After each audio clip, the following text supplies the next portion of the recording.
Coming up in this edition of Media McKnight, confronting scenes as an ABC journalist is harassed on the job.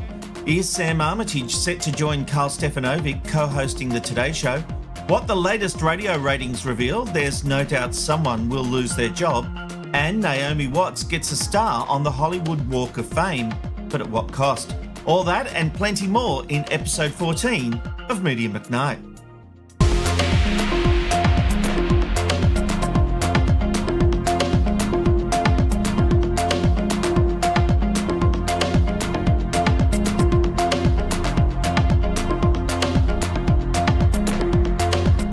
Hello, I'm Rob McKnight. With over 30 years' experience in the media industry, this is Media McKnight. Now, being a foreign correspondent is tough at the best of times, but the ABC's Matthew Doran certainly had his work cut out for him this week in Tel Aviv while covering the release of the Israeli hostages. Yemini from Rebel News decided to harass Doran over his belief the reporter has been lying to Australians about Israel and Hamas for the past 2 years. What I've spotted in the corner of the crowd here is someone that hasn't told the truth about any of the war from the beginning, and I believe is personally responsible for a lot of the hatred and division in Australia. So I'm going to go ask him about his reporting. You're going to finally call Hamas terrorists today? Sorry? You're going to finally report Hamas as terrorists? Do you hold your head in shame for the way that you reported in the last 2 years? Much of the anti-Semitic hate in Australia has to do solely on your reporting. How does it feel? You're here on this historic day thanks to Trump. Please make sure you're balanced. ABC's been an absolute joke. Absolute joke. Ridiculous. How do you feel being here when... Ridiculous. But it doesn't stop there. The two men keep following Doran.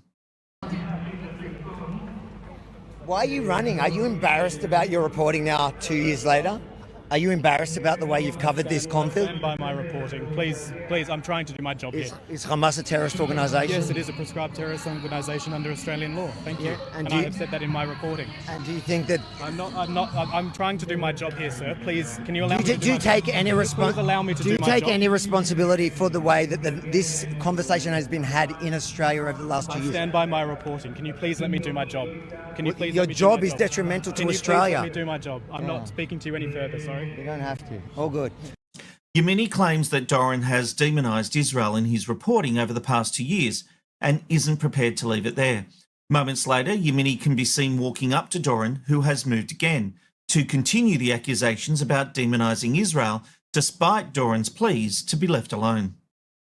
You say you stand by everything. You still stand by... Do you still stand by Israel targeting hospitals? You said Israel targeting hospitals, leave me alone. But you fueled the anti-Semitism. I don't care. I don't care. What you've done to Jews in Australia, you didn't leave us alone. You made Israel, you demonized Israel. You said that they were targeting hospitals, which is illegal under international law. You fueled the anti-Semitism in Australia. Do you want to apologize? Do you not think that the ABC should be defunded? You stand by reporting that Israel broke international law by targeting Hamas terrorists. You admitted they're terrorists. Please leave me alone. I have said what I've said to you. Please leave me alone. You should hold your head in shame, mate. Please leave me alone. Head in shame. Please leave me alone. You are the reason. Yeah, it's uncomfortable viewing. After further back and forth, Doran reminds Yemini that he can write a formal complaint to the ABC over any concerns he has. The problem for reporters in this situation is that they themselves have been known to chase people outside court and through the streets trying to get answers.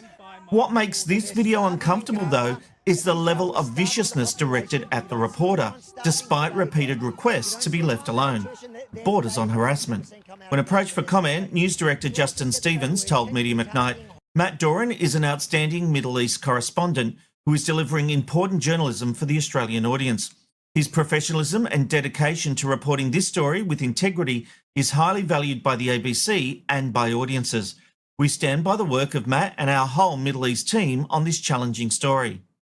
Fair enough. I reckon the ABC's done a great job. Doran handled himself very well here. While obviously becoming frustrated, he held the line and gave minimal answers while trying to defend himself.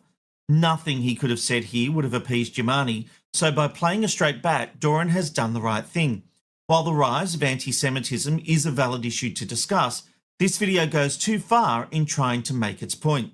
Just because you don't like the reporting of an individual or by an organisation does not mean they have lied.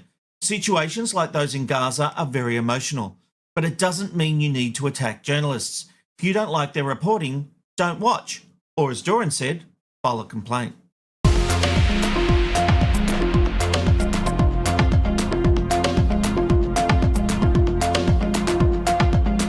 Is Channel 9 looking to replace Sarah Arbo with Sam Armytage? It's certainly looking that way. Over the weekend, a report in the Sunday Telegraph revealed negotiations with Arbo had been drawn out, with a source saying Sarah thinks she's getting frozen out because of current contract negotiations. She has whinged to many Today staff. Then the story took a twist on Monday when Steve Jackson reported in The Australian that Sam Armytage was being considered for the co-hosting role alongside Karl Stefanovic. We hear Nine's television kingmaker Michael Healy has made no secret of the fact he believes pairing Armytage and Stefanovic could prove the key to toppling Seven Sunrise, and that the duo had long been his dream Today Show lineup, the paper reported. And it would be a smart move. While Sarah Arbo, she is a great performer, but she doesn't bring in an audience like Armytage does. Whatever the reason, Sam connects with audiences in a way very few presenters do. Her and Karl together, wow, that would have Seven worried and wondering why they ever let her go in the first place. Here's my take. If Nine hasn't announced Arbo has signed a new deal by the end of the week, then you can bet it's on. And Sam Armytage is poised to join the Today Show in 2026.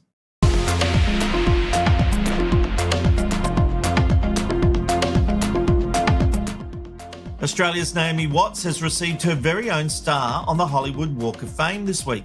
But she wasn't alone. In the past few weeks, there have been a number of ceremonies organised by the Hollywood Chamber of Commerce. October 13 was Naomi Watts. On October 19, Def Leppard were the ones. October 3, Lauren Graham received her star. And on September 30, Fran Drescher received hers. Well, considering it cost the honoree $85,000 to get their star, that's a nice little earner for the Hollywood Chamber of Commerce. That $85,000 fee Naomi and the others paid funds the creation and installation of their star, as well as maintenance for the walk as a whole. That's a lot of cash to pay to get a star.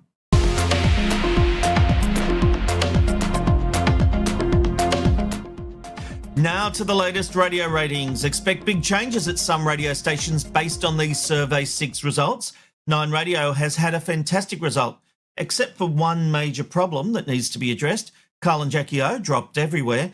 Nova has seen an incredible growth in an unexpected market. Let's start with Sydney. 2GB is back at number 1 on 14.2%. That's a rise of 2.8. That's knocked Smooth FM down a peg with a 10.7% share. In breakfast, Ben Fordham at 2GB returned to the top spot, gaining 2.6% to deliver a huge 16.8% share. Now, that might just help drive up the value of Nine Radio if they do end up indeed selling. In fact, 2GB saw gains across the board with mornings, afternoons and drive all increasing audiences. And a special mention to John Stanley for delivering a 24.8% share, a rise of 4.7%.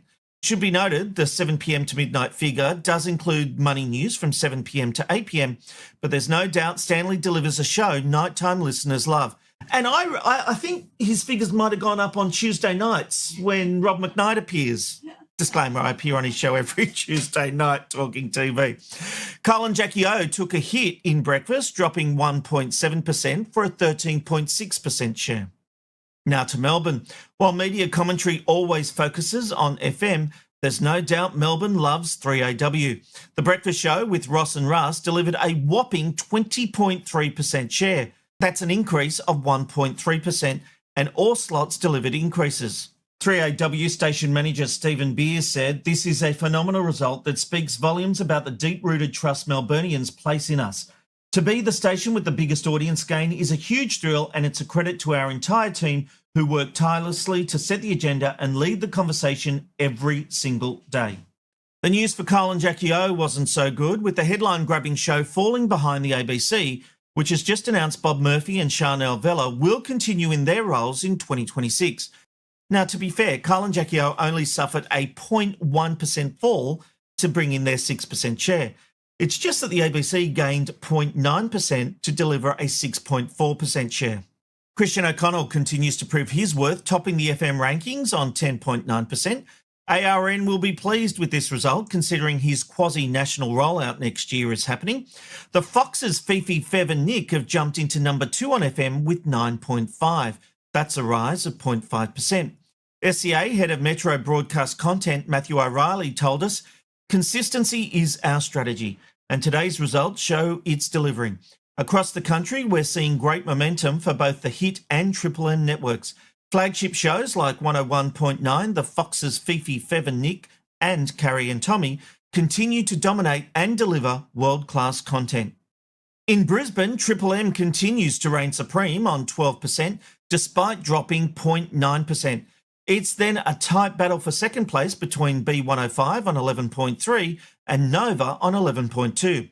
While the team at Nova will be celebrating their win at breakfast with an impressive 13.4% share, commentary today will focus on the troubles at 4BC.